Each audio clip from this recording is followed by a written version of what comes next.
last time we met, we were looking at business forms, we were looking at customer preferences, where we were looking at screening, being able to understand what the customers need, because these are the main targets of the business you're trying to pull on or your entrepreneurial venture. And today we are going to interest ourselves with scaling up and growth, and also we'll be interesting ourselves at a later time with things. Like I had said earlier, last time we had an engagement, we had looked at screening, we had looked at customer preferences, and we had also looked at business forms, which I told you to go and panel bit on and read a little further, things to do with corporations, partnerships, sole proprietorships, and etc., and how you would merge these to suit your nutrition career or the services you're going to be offering as a nutritionist or as a person in forms of public health. At the end of the day, to make some amount or to make some living out of it. So today we are going to be interesting ourselves with scaling up, because we realized that we looked at incubation periods also, and we also looked at where sole proprietorships, one of the characteristics being these are small and easier to start. But we don't want an individual to remain small for the rest of their lives. So, as a policy or as a plan you have, you know, we will always begin small unless you're having a partnership with a big conglomerate or a big franchise. We will see that you as an individual, in your sole proprietorship, your business plan is about you to expand and then get partnerships along the way, etc. And in this, we are going to be looking at scaling up. And we are saying scaling up in entrepreneurship means expanding a business's operations, reach, and also capacity to handle more customers. In terms of sales and tasks, and we are saying this involves growing the business to become more efficient and profitable and also noticeable on the market. Like I said, the sizes of the sole proprietorships that we have being small. So here the major thing is when we talk of scaling up, okay?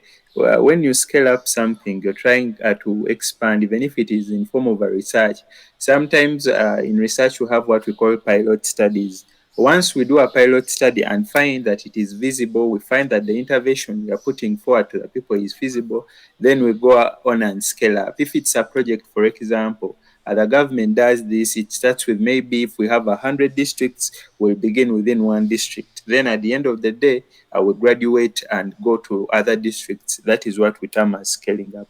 And we are saying it involves growing these businesses to become more efficient and more profitable and noticeable on the market. Okay, so this is the whole process where now you're trying to enlarge your territory. You're trying to enlarge your gains from the market. Now you feel you can also go into the deeper sectors of the market. You could also feel you want to go and you want to be noticed. I should say you want to be noticed. If you have been advertising maybe locally, now you want to advertise a little broad. You want to put on adverts on the TV. You want to have billboards on the roadsides, etc. And also go to the different sectors in the country if that is the region we are taking. And we are saying the key aspects. Scaling up covers various aspects like products or services, customer base, locations, and resources. Like I've mentioned, and we are saying these key aspects include increased capacity. Okay, and here we are saying making the business able to serve more customers and handle more transactions or produce more. And this comes with a lot of things, because being able to serve more customers, what does that require? It will require more human resource, it will require advanced technologies, it will require maybe very many managers on board. And in that, you will have to have drawn a big or a good business plan to suit all this growth that you're taking up. And we don't want to confuse scaling up with growth, as we'll be seeing the difference later on. We are also looking at efficiency. Efficiency, we are saying here you're going to be aiming on reducing costs per unit as a business gets bigger. Remember, when you're purchasing things in huge quantities, we usually purchase them at reduced costs. Okay, so you're aiming to reduce costs per unit as the business gets bigger. In this way, you're going to find out that you will be saving more than when you're producing a lot compared to what you are your expenditure, what your expenditure was when you were producing a little less. And also we are looking at market expansion, and we are saying going into new markets or areas to get more customers. Okay, right, like I had said earlier on that from a local market, now you're going broader. You're now trying to reach most of the regions of the country, if I'm to say. And if it's beyond that, you could also now start distributing things in North Africa, distributing things across East Africa, etc. Also, we are looking at strategic planning, and we are saying using a thoughtful approach to manage the growth well and make it last. Okay, we want you to grow, but we don't want it to be growth and then you are backsliding or raise. Okay, so you can strategize and know this is the amount of growth that you will be at that particular point in time, and what you need to do to get there. Okay, yeah. So once you have understood where you are and where you want to go, and once you reach that place, you can even choose to pause a bit at that particular point in time and say, okay, if I try to go any further, if I try to stretch myself any further, getting into new markets, yet I have not established structures, I have not established partnerships, I have not established good networks, I may tend to slide back, because it is the best thing is starting small and growing bigger. But growing bigger, then coming back to being small, is something that shows your business is failing. And that is something we want to discourage from the entrepreneurs. We understand there are always kickbacks, there where people are slide back here and there, but we really want you to strategize and know what you want at the end of the day, what the type of your plan looks like. Okay, so let's proceed. Uh, that is all with scaling up, but like I had said, we are looking at both scaling up and growth. So when we talk about growth, and we are saying this is a broader term referring to any increase in business size in terms of revenue. Revenue are like the amount that you're getting after the, in terms of the sales. Also, you're looking at the assets, you're looking at the market presence over time, and we are saying also growth can happen in various ways, and might not always involve scaling up. Okay, and we are saying it can occur naturally or driven by planned strategies. Sometimes you may not want to grow, but then you will end up growing due to the number, because you might have wanted to start your thing as an SME, a small or medium sized enterprise, whereby you feel that is all you have to offer. But out of the blue, you see that your product or your service or your innovation is more appealing to the consumers out there, and you're going to be forced on your own to grow. And sometimes people who don't have a lot of business knowledge, who don't have a lot of entrepreneurship skills within them, they tend to get advisors, and also partnerships come in. For example, you might start your restaurant that is selling local food, maybe in Birmingham, maybe in London or Newcastle, one of those cities, and you're selling this local food. But then for you, you're thinking you're only targeting the customers who are African or of African origin. But then out of the blue, people start to pick interest in your food. They start wanting to eat that particular food from nowhere. Even if you didn't predict that your business idea will grow, you will find that partners will come on board, and they will only say, let's sell this type of food that you're preparing under your name, but let's just make an outlet or something like that. So in the end, you will grow up, you will grow without even any strategy that you have. It is then that you will start thinking of the strategies that you will have to employ if you want to grow any further. But ideally, or at the start, initially, you didn't have any of those strategies lined up for you. And types of growth include organic growth, and organic growth, we call it gradual or natural growth over time due to increased customers' demand or change in market conditions. Really, this is what happens, like I have explained a lot, that over time, people are now well accustomed to your product. People are addicted. Okay, I don't want to use the word addiction because it is used with illegal substances, but now for really people want a lot to do with your product, and they want to be associated with your product or your service or your innovation. If it is a nutrition clinic where you're providing services like nutrition counseling, nutrition education, or weight management, here we see that you're going to have people who will require these counseling sessions every now and then, people who you're going to help with calorie counting, people who you're going to help with wellness and exercise, etc. Okay, so in organic growth, we are saying this is achieved through external means like mergers, acquisitions, partnerships, or collaborations to speed it up. With the gradual one, we really don't see external factors coming into play. But with the inorganic, we see that people from outside the business, for example, big partnerships come in. For example, if you have your own beverage, you have your own formulation of a beverage. Once Coca-Cola or Pepsi comes and aligns with you, they want you to distribute that product alongside them. Maybe they want to only bottle it for you, something like that. It could help you grow. And also there is acquisition whereby a bigger venture comes and takes over your own venture. Then since it has already reached very many customers on its own, you will most of the customers that have been reached. If I want to say anything, I would like to use social media sites. For example, if you have your own social media site and you want to boost your traffic in terms of viewers and people who are going to watch your content, in most cases, people tend to go and align with the already successful influencers out there. Because once you get a mention from, let's say, a well established site, for example, WFP or the World Health Organization, or even when it comes to local talent, if uh, you get to be on the same page with a good musician or a good artist, that to say, you're going to find yourself that you're going to grow inorganically. That after this person sharing maybe a video of you or sharing a post from you, you're going to find that you're going to get a lot of reactions. You're going to attract a lot of traffic and impressions to your particular video. It is the same that happens with this inorganic growth. Once you're going to align, for example, in nutrition, we have Nesso. Nesso is a big brand when it comes to these nutrition products. Okay, and also I think now we have is it Nutella or Nutri something? Yeah, I'm forgetting the name. But once those big brands that have already been in the market come and align themselves with you, make partnerships or acquire your product or collaborate with you, really your growth is going to be exponential.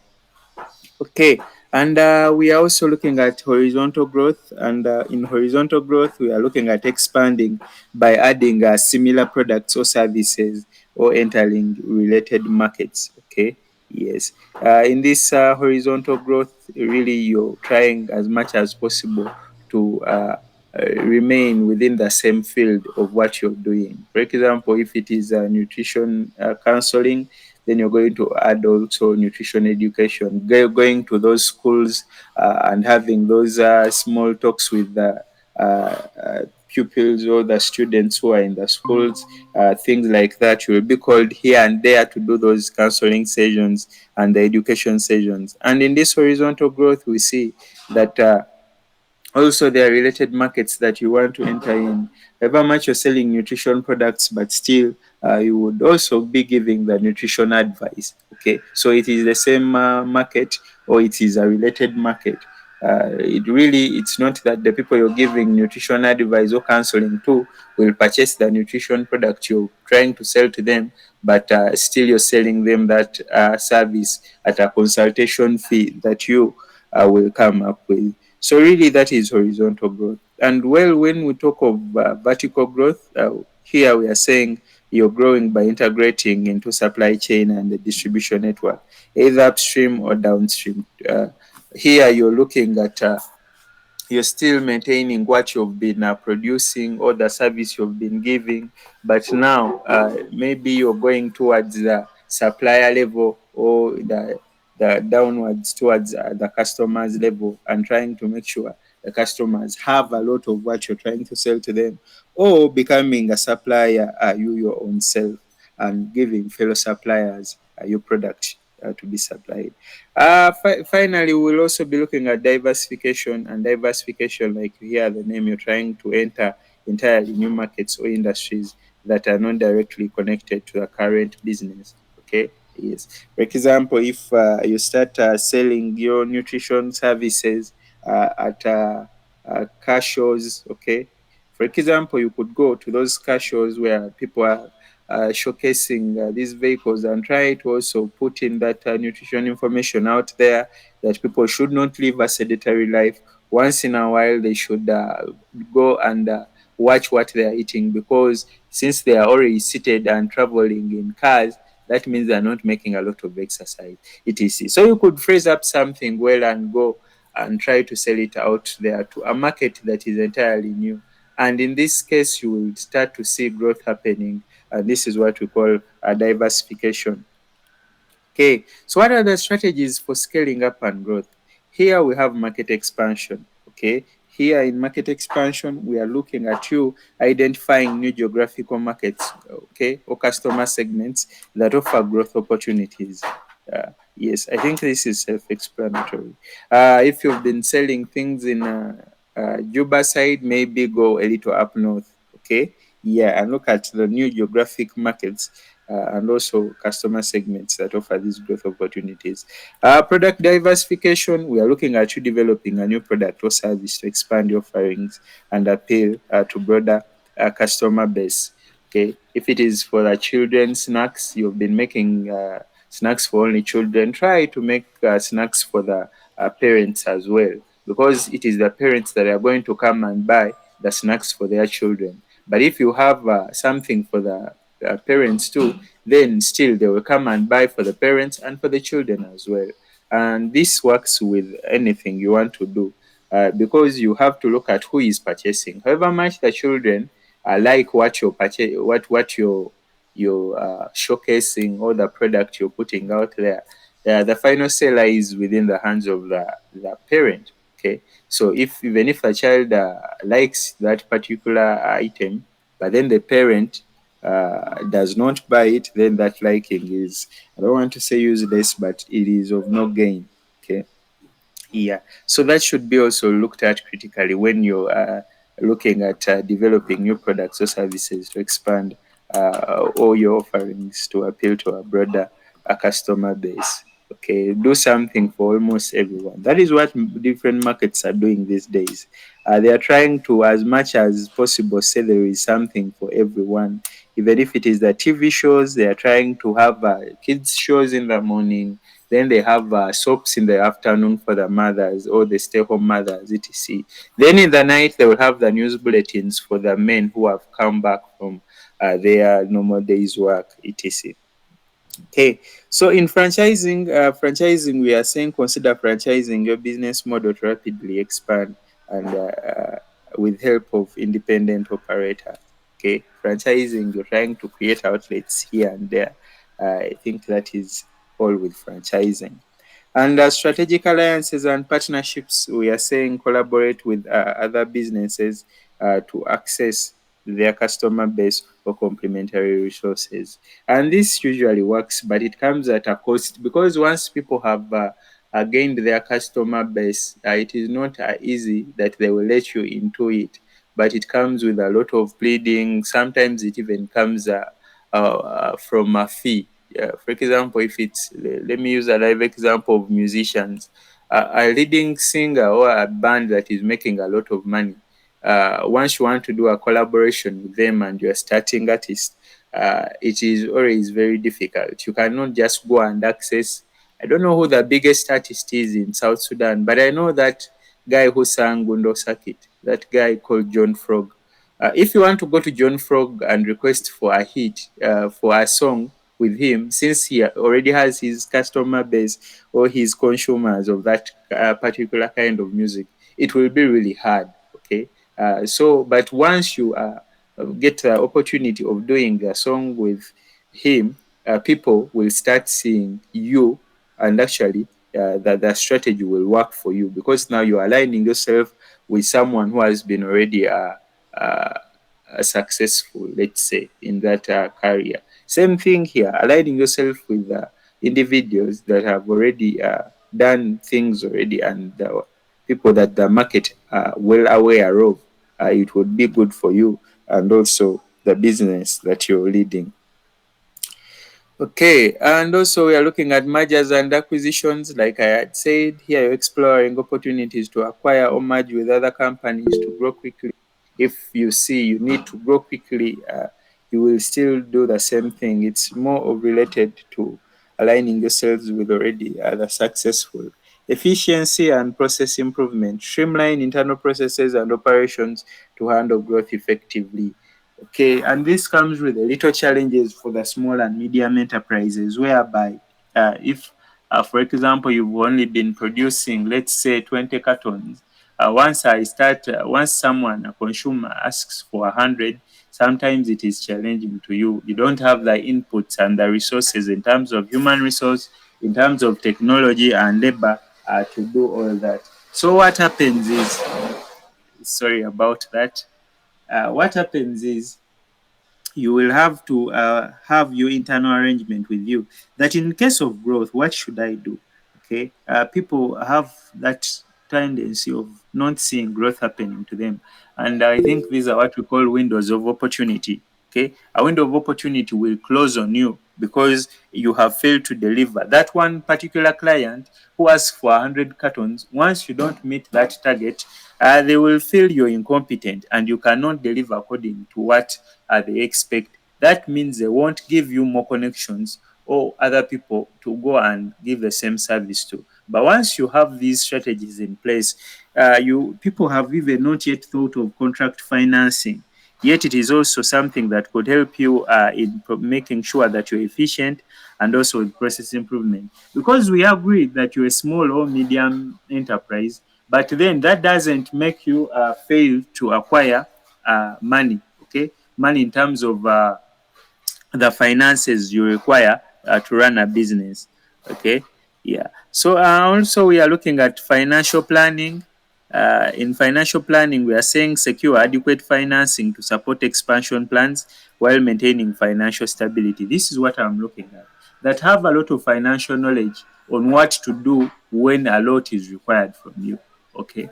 However much right now you do not feel that you're going to grow exponentially thus far, but have that plan in place that at one particular time you will be required to produce more than 100 tons, let's say, of something. At one point in time, think of that day that you're going to have to cancel 100 clients at once, if at all you're doing nutrition counseling, and you're having an influx uh, of appointments here and there. What are you going to do? Are you going to recruit from schools? Are you going to have interns come into place? Are you going to look for volunteers? Are you going to open up a website and develop a plan? So these are things that we need to look at ideally, because like we had looked at, one being the organic growth, whereby you don't know, you are not also even in place to understand when the growth is going to come. But remember, growth is something good that we all want for our businesses. So we have to endeavor as much as possible that when this opportunity comes, we are ready for it. Okay, so let's shift gears and look at risk management. And we are going to say, and we are saying that risk management in entrepreneurship refers to the systematic process of identifying, assessing, and mitigating potential risks and uncertainties that could impact the business's objectives. Okay, and the objectives or operations or financial stability. I think we need to take this at heart, because maybe it will be an assignment. Maybe, I'm not so sure, but it would come in form of an assignment. We are saying risk management refers to the systematic process. Okay, systematic process is a step-by-step something. Okay, yeah. Whenever you hear something called systematic, then you know it is one step after another. You don't have to skip steps here and there, right? Okay, so in risk management, we are also looking at you being able to identify, assess, and mitigate. Mitigate is the same as control. In mitigation, there is control, and also there is prevention, and also there is management. Because sometimes risks will happen, but then uh, how are you going to manage it? Okay, yeah. Okay, and we are saying it involves a series of steps and strategies aimed at minimizing the negative consequences of risks and maximizing the opportunities they may present. Okay, yeah. I don't know whether most of you have looked at something called arbitrage betting. When you look at arbitrage betting, I am not telling you to go and do sports betting here and there, but there is what we call bookmarking. Okay, yes, and these different bookmarks or the bookmarkers, what they do is they get different odds from different uh, events that will be happening. So in arbitrage betting, you're trying to, as much as possible, look at the profit, okay, that will come if at all you win, but you are also trying as much as possible to minimize the loss, because a loss could happen out, because this betting is a risky venture. You're going to take up a risk, like it or not, but then in the end you want a profit to come, but if the profit doesn't come, then your loss will be minimal. Okay, for example, you could also take turns when we look at maybe sports, for sporting events. For one example, let's use soccer and tennis. Okay, when we look at soccer, soccer has three outcomes. Okay, we have a win for the home team, we have a loss for the home team, but we also have a draw. Okay, for that team that you're going to put your finances on. Okay, so what are the chances of winning out of three events that will happen?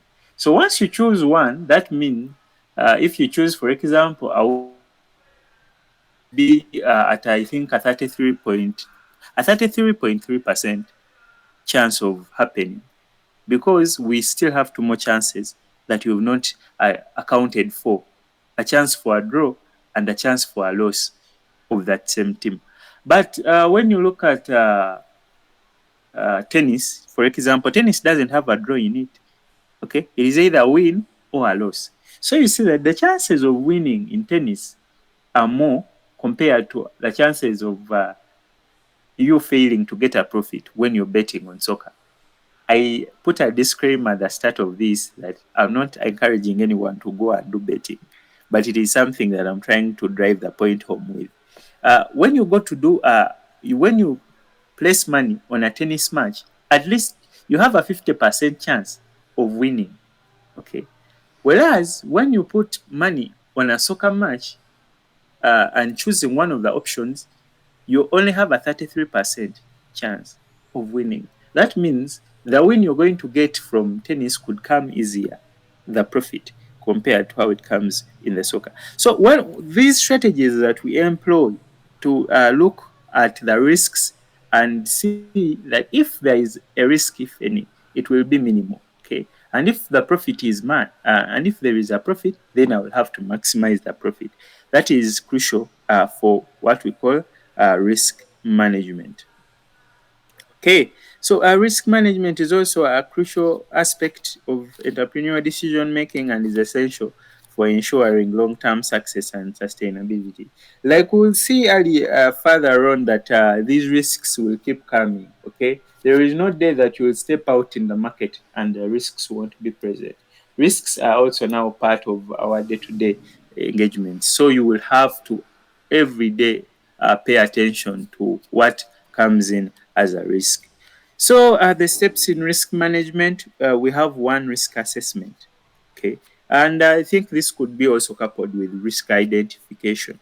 Okay, so in risk assessment, we are saying you're identifying the potential risks and categorizing them based on their impact or likelihood. There are minimal risks that you could say, okay, that is something maybe even if I don't look at it closely, maybe you can undermine a risk because of the impact it creates, right? The risks that will have bigger impacts to your particular business, those are the ones that we'll put on top of the radar, right? Yeah, and also likelihood. The likelihood of your risk, of that risk happening. For example, maybe there is a risk of business closure once you don't follow rules and regulations. Okay, so with that particular impact of business closure, whereby you're going to be out of business for that particular time, with the legal implications that come, the fines that will be coming here and there, that means that you're going to look at that risk being very big. But then there is also a risk whereby maybe compliance with what should we say, with customer needs. When we weigh compliance with customer needs, or when we weigh something to do with reducing in quality, okay, reduction in quality, if that is a risk. But and also we are weighing with you not formalizing your business well. I think we would look at the quality later, but We ended on the types of growth. oh, you ended here on the types of growth. Yeah. You Yeah. had seen the organic growth where we're looking at this being gradual and whereby you don't have the strategies lined up for this growth. Then with the inorganic growth, we are saying this is achieved through external means, and horizontal growth whereby you're adding just a similar products or similar services or entering the related markets. Then with vertical growth, we're looking at growth by integrating into supply chain or distribution networks, either upstream or downstream, and diversification entering new markets.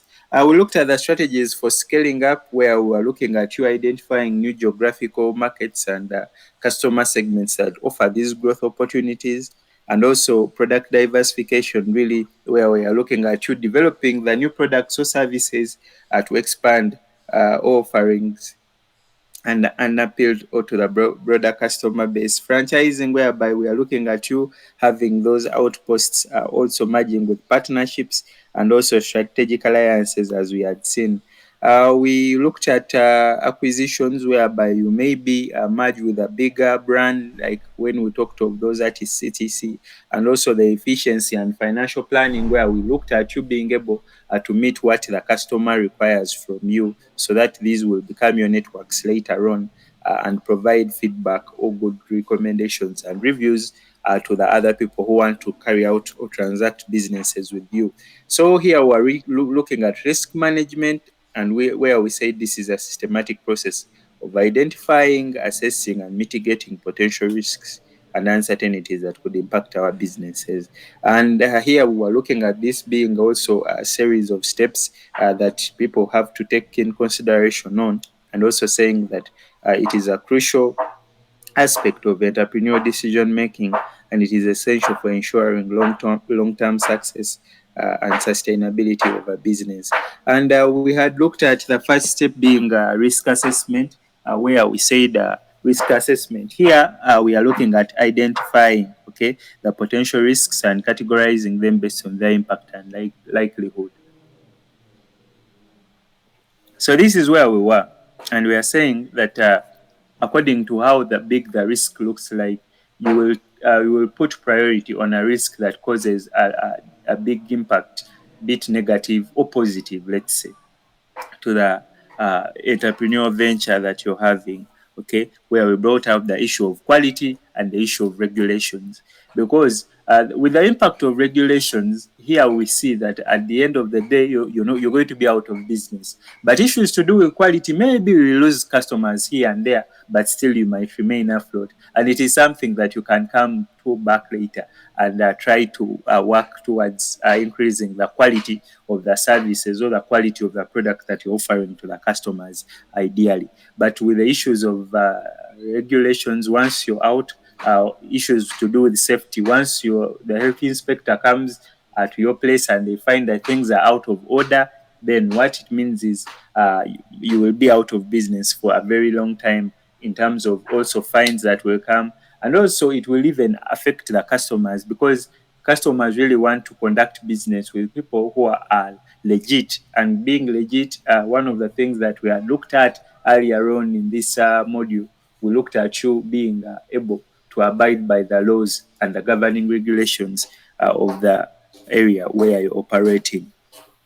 Okay, so here we have looked at this being the first step to identify and recognize potential risks the business may face, and these include internal risks, where we're looking at operational, financial, and strategic risks. And external risks, we are looking at market volatility, competitive threats, regulatory changes, and economic fluctuations. Okay, those some of the things now, like economic fluctuations, really we don't have a lot of control over them, but still there are things that we need to take into consideration when we are assessing the business in terms of risk management. And also, we are looking at risk mitigation. Here, we are looking at you being able to develop strategies to reduce and mitigate these risks if identified. I think we have this somewhere in the slides. If you're very observant in the slides that were shared a little earlier on. And we are saying this may involve insurance, contingency plans, or risk avoidance. Entrepreneurs develop and implement strategies to mitigate and reduce these risks. We know always these days that uh, insurance companies are almost everywhere, and people are required to have insurance. And it's even not only for their businesses, but this time round we have health insurance, okay, because you yourself, you're the first individual. Without you, the business cannot thrive. So why not have health insurance? With health insurance, we have if you have done something a little with public health, I think there is what we call disability adjusted life years. In disability adjusted life years, we know this is a loss that happens due to someone being sick, so they are not contributing to the economy. That's why you see the Europeans are doing kind of better compared to us as Africans, because they take health as priority. They have these health policies that work, okay, whereby they know that if the population is healthy, then the population will be productive. But for us here in Africa, almost every day the hospitals are full, and they are full of people who maybe are taking children to the hospital, are full of because a sick person won't take another sick person to hospital, right? It is the normal person, it is the able-bodied person who would have been productive in our economy that is taking the sick person to the hospital. That means the number of hours that person is supposed to be productive in our economy are reducing because they need to take care of the sick. Okay, so these are things, but trying to drive the point of insurance home. With insurance, we really know that even if I fall sick right now, but I don't have the money, someone can go and access these health services are free of charge. Okay, so you're trying to save up money for when you will be sidelined and you're not working. You're trying to save up money, for example, for your business. If you have a big machine that once it's down or once it is stolen, work won't go on. Once that machine is insured and things get faulty, maybe a fire happens to your particular business, this insurance industry will keep you afloat for that period of time or for the terms that you put into play when you are signing a contract with them. Okay. We are saying this may involve taking proactive measures to prevent risks from materializing, such as implementing safety protocols or diversifying the product or service you're offering. I think there is that old saying of do not keep all your eggs in one basket. I think it applies here, where we are saying that once you diversify your business, now you're not only looking at that particular business as the source of income. Okay, you're now seeing that there are also other avenues where you could thrive from, yeah, and not only that particular business per se. Also, with the safety protocols, we understand that risks, it is better, prevention is better than cure, as people have always coined it. So, in this, we are saying that at least put the safety protocols in place. For example, things to do with removing, making sure the machines are away from the walls, switching them off, switching off all the switches, etc., and making sure that you don't have unauthorized entry into the place of production, which could lead to fires, fire outbreaks, and all those other things that could interfere with our production and business we are running. Okay. We also have monitoring and adaptation, and we are seeing that risk management is an ongoing process. Like I had said earlier, entrepreneurs continuously monitor the business and environment and assess risks and circumstances change. And we are saying regular reviews and adjustments to risk management strategies are essential to adapt to evolving conditions. Okay. Yeah. So sometimes there are risks that will always come without your knowledge, but it is you. It is all about you being very agile and also come up, understand the changes that are happening within that particular industry. For example, there was an issue that arose of the COVID-19 era, whereby now the selling of goods through contacts, where the markets were now no longer open, but now the markets were accessed online. Okay, so for a person who had not invested well in online, or people who a little more traditional, whereby most of their things, they are, people usually call it the analog way. Yeah, though I prefer calling it the traditional. But well, people who didn't embrace technology, we've made some losses. Okay, so there are things that will always happen. So it is about you being able to adapt. So after the first 2 months of COVID-19, if you fail to sell anything within those months, go back to the drawing board, bring on staff that can ably understand how to transact online. Okay, open up a Shopify store or something like that, and try to make that money at the end of the day. That is in terms of adaptation. And with monitoring, like I told you, these risks will always keep coming. So have a keen or a watchful eye for them. And contingency planning, here we are looking at you developing the plans to assess the potential risks if they do materialize. These plans outline the steps to be taken in response to specific risk events or minimize their impact. It is only here in Africa that once you do a contingency plan, people start saying that that is, I think, is it you're wishing for bad luck to happen to you? Okay, because once you draw up a contingency, now that means you're bringing that thing into manifestation. But really, since we all know that we are living a life of uncertainty, really we need to have contingencies in place. Okay, having a contingency in place is, for example, if a woman is pregnant, okay, we all know that most women will give birth naturally, but having a contingency plan is okay. What if that fails to happen? What if a woman doesn't give birth naturally? What is going to happen? Am I going to let my wife die because I don't have this money for that C-section? Okay, yeah. So having a contingency plan is that good for us. Okay, compliance and legal risks. Here we are saying entrepreneurs need to be aware and comply with the relevant laws and regulations that may impact their business. This I say to begin with. Okay, and also cyber security, protect sensitive data and systems from cyber threats and data breaches. Uh, take for example an instance. There are people who are now running all their businesses, for example, most of these social media influencers, sorry to say, their lives are more in tune with only social media. So imagine, okay, I don't want to imagine this because we are also using the internet for having this lecture. But imagine that particular day that happens, okay?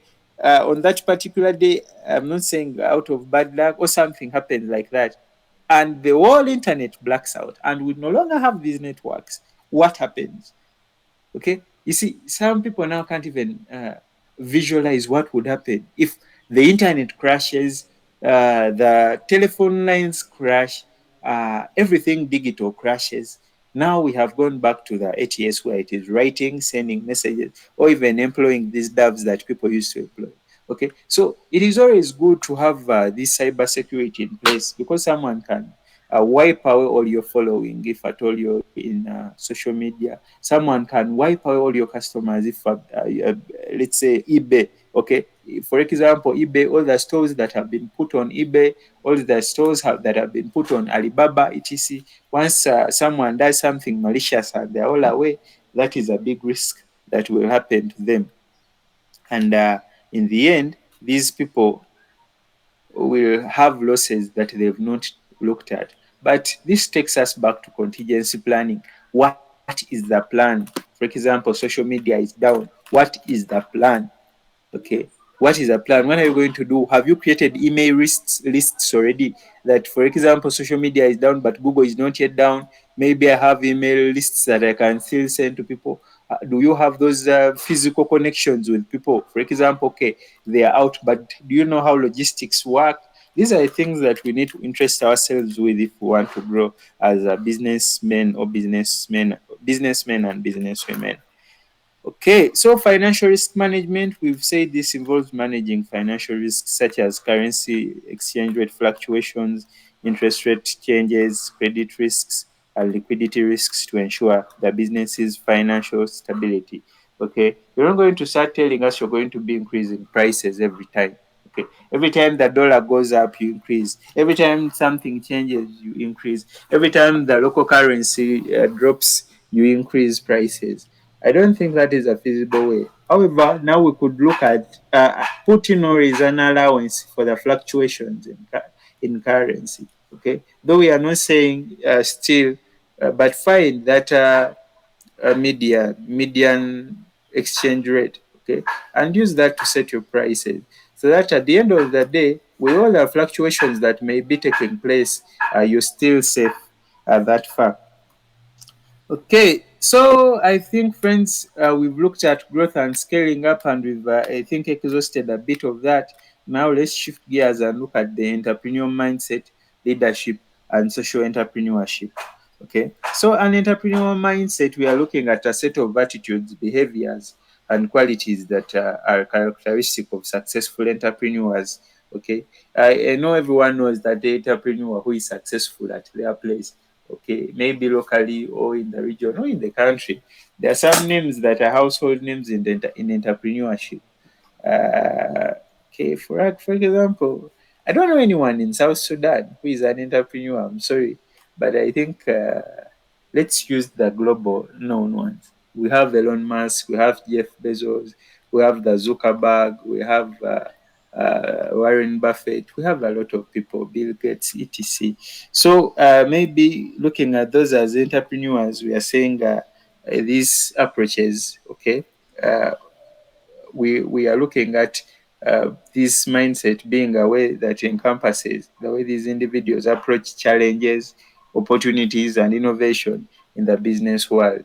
Okay, so the entrepreneurship mindset looks at those three things: the challenges, how you will handle the opportunities, and also the innovation in the business world. Most of the ones I've listed are inventors. They came up with innovations or something like that. So that means these people at a particular day they were innovative, and some others have invested in other people's innovations. Okay, if you look at those top four businessmen, at least they have a business that they are all particularly investing in, because an innovator can see, they have an eye for creativity. So they will be able to see that another innovation is coming and she's going to take the world by storm. So let me invest money there, etc. So what are the key elements of this entrepreneurial mindset? Okay, and we are saying this is relative. We are not saying that we've studied these people because we've not done psychology, but some of the key aspects, okay, all the key elements are these.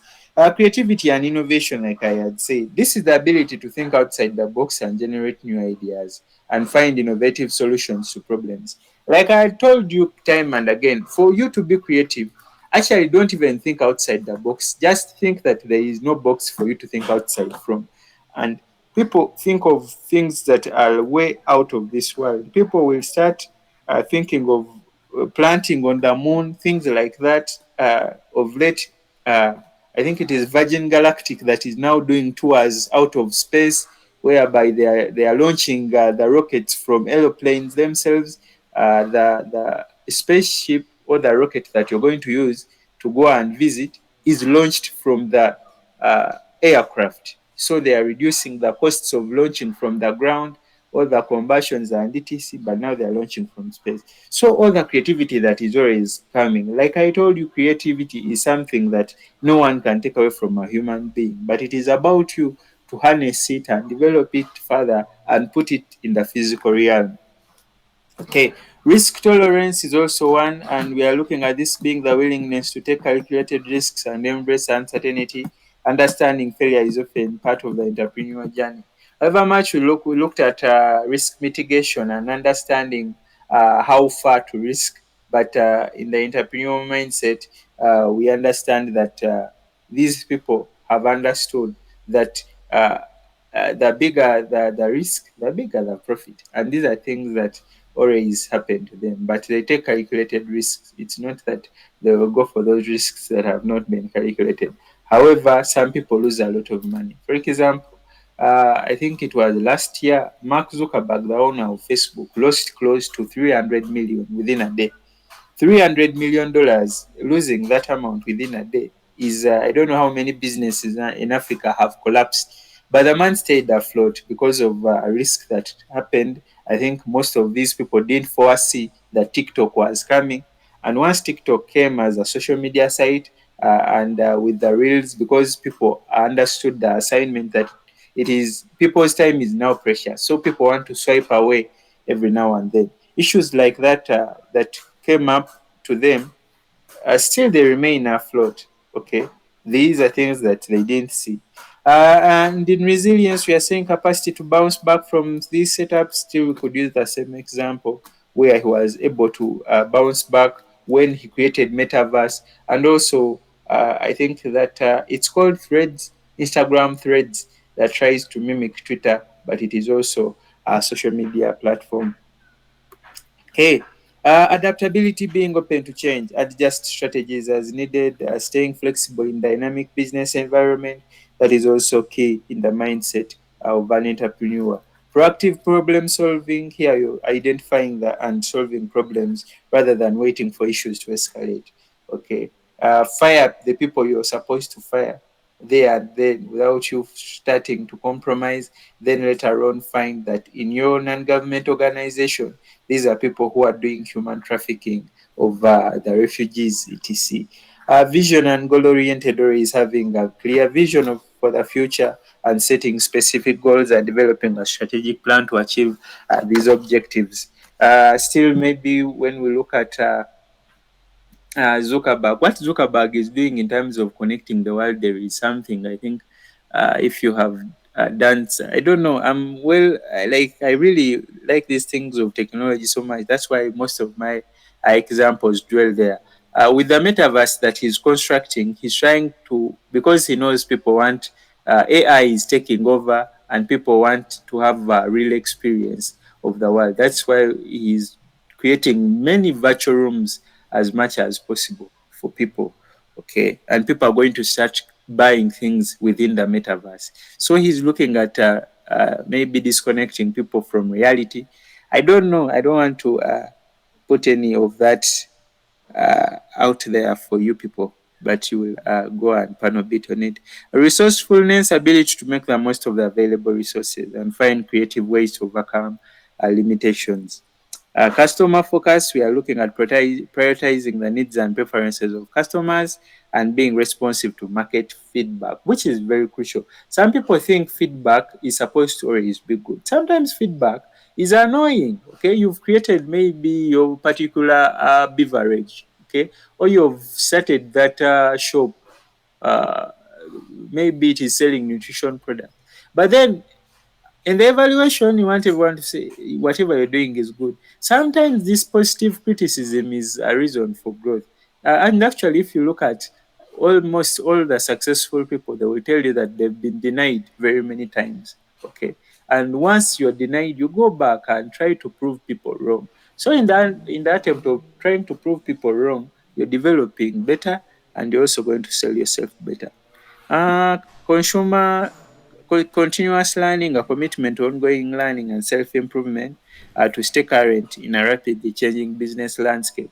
That's why you see most of our applications have version 1, version 2. Then they tell you that one is updated because there may be bugs and it is now slowing, etc., which is liable to threats that could happen in terms of hackers and software. Let's now shift to leadership. Okay, because the title of this was entrepreneurship mindset, the leadership, and also social entrepreneurship. So in leadership, we are saying it involves guiding a team or organization towards a shared vision and inspiring others to work collaboratively. What to take away from here is that shared vision. You being a leader, you have to make sure as much as possible that the vision you have for your entity is shared amongst everyone that you're employing. And we are saying the key elements of this leadership is being a visionary leader. Here you're trying to provide a clear and inspiring vision for the organization's future and aligning the team's efforts with that vision. Okay. Have the vision always printed out, and whatever everyone is doing, you ask them, whatever you're doing, is it aligning towards our vision? Is it helping us to get to where we want to get to?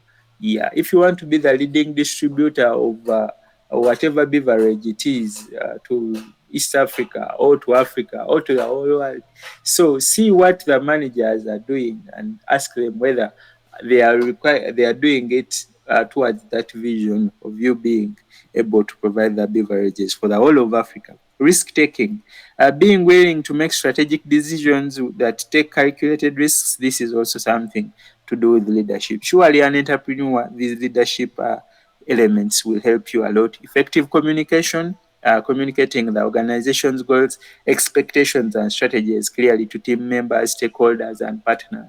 This will help you get a lot of funding, and also it will give confidence to partners, even in case things go wrong. But you communicated your things clearly, you will have a lot of explanations, and they will come easy, and also the excuses will come clearly since you aligned and explained things better to everyone, including the team. And it is always good that when you're onboarding people, after the recruitments are done, now you can ably tell each and everyone what is required of them. Also, we are looking at empowerment, and we are saying a good leader will ably empower the team he's having. Adaptability, innovation, and problem solving. I think these are self explanatory. And ethical leadership is where you're leading with integrity. Integrity is being able to do the right thing even when no one is watching.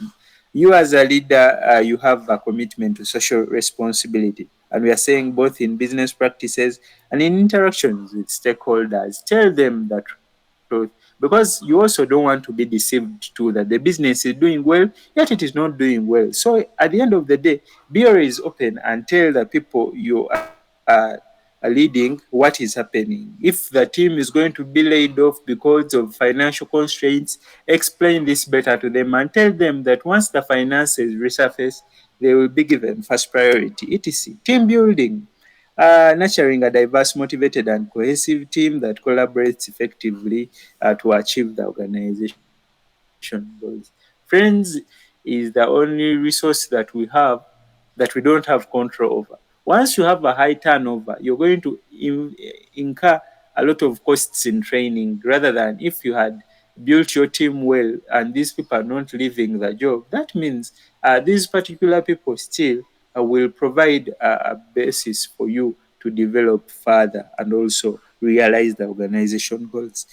Being results oriented, focusing on the measurable results, and also holding oneself and the team accountable for performance outcomes. So to summarize this, we are looking at one, being resilient, okay, develop ability to bounce back from setbacks, adaptability, creativity, effective communication, team building, and problem solving. So I gave only one slide on social entrepreneurship because this is going to be your assignment and coursework, and we are saying social impact assignment. In social entrepreneurship, we are looking at social impact assessment. Okay, measure and track the social and environmental impact of your business. Okay, we have the triple bottom line. Consider not only financial profits but also social and environmental outcomes. Here, I think most of us have seen these particular conglomerates and franchise businesses, the Coca-Cola, the Pepsi, coming on board and trying to say that they are going to be recycling all their plastics back, etc. But these are things that they are failing to achieve in terms of goals, because I don't know, they're looking at profits more than the assurances that they've given the whole world on how they are going to be more environmentally friendly. But then you would give credit to some of the companies that are also in transportation, in aviation, basically, whereby now there is a lot of flights that are emitting less carbon dioxide, whereby they choose for you to pay if you want to be to use a, a flight that is more friendly, environmentally friendly, that is not having a lot of uh, that is not producing a lot of waste in terms of combustion fuels, still there is also some money attached to it.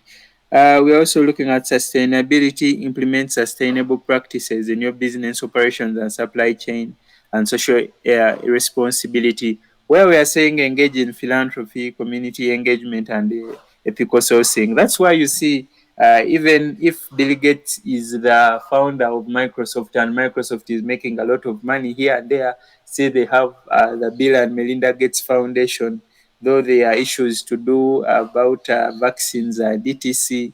I don't know how true things are, but what I can tell you is at least they have tried to do the philanthropy. Being philanthropic is giving back, okay? Being able to give back. That is part of social entrepreneurship. Once I hear that someone is trying to give back to the community, I will try as much as possible to go and purchase from that particular brand. In so doing, that is to do with you getting a lot of profits because of the social entrepreneurship you did. Impact investment, attract investors who are interested in both financial returns and social impact. Okay, yes, if you go to most sites and try to apply for funding, they will ask you for what is the social impact. At the end of the they want to give you money, but what are you going to do for the community? Even if it is a scholarship, okay, we are going to give you money to go and study, but are you willing to go back and impact your community? Yes, something like that. Collaborations with NGOs and government partners, with non-government organizations or government agencies to address social issues. Friends, that brings us to the end of our presentation today.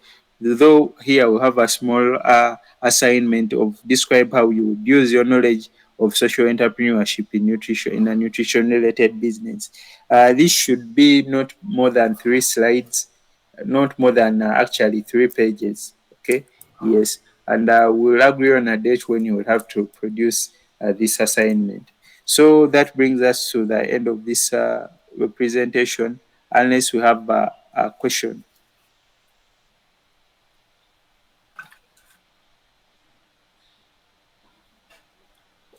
Yes, Eudes, is there anything?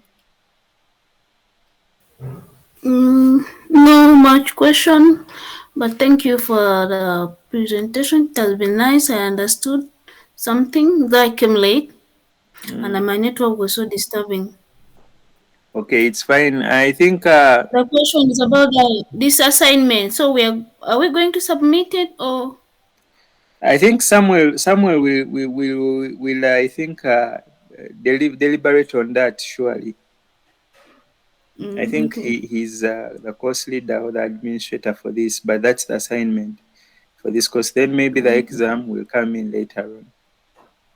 Oh, Okay, have a thank you. good weekend. Likewise. Yeah, let's Thank you. meet on Tuesday at around 8, then finalize with the module. Tuesday, 8 p.m. 8 p.m. Yes, 8 p.m. Okay. All right, have Okay. a good weekend. Likewise.